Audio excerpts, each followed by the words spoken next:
इसके अलावा आ जाते हैं, आसमान पर पाई जाने वाली 4 नेमतों के नाम लिखिए। आसमान पे हमें सूरज नज़र आता है, चाँद है, बादल है, परिंदे हैं।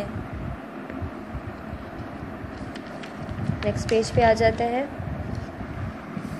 खाली जगह पुर करें। ज़मीन दी, आसमान दिया, उनको नेमतों से भर दिया।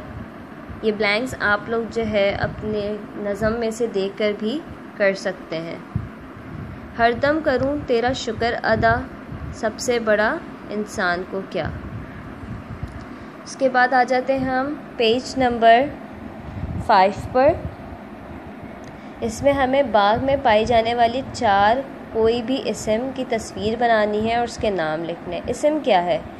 इस्म किसी भी शख्स, जगह या चीज़ या जानवर, किसी भी चीज़ का अहम नाम हो, चाहे वो किसी जानवर का नाम हो, किसी जगह का नाम हो, किसी शख्स का नाम हो, जैसे सारा, अली, अहमद। जगह हो गई इस्लामाबाद, लाहौर, कराची। किसी भी चीज़ का नाम, सपोज़ फूल है, दरख्त है,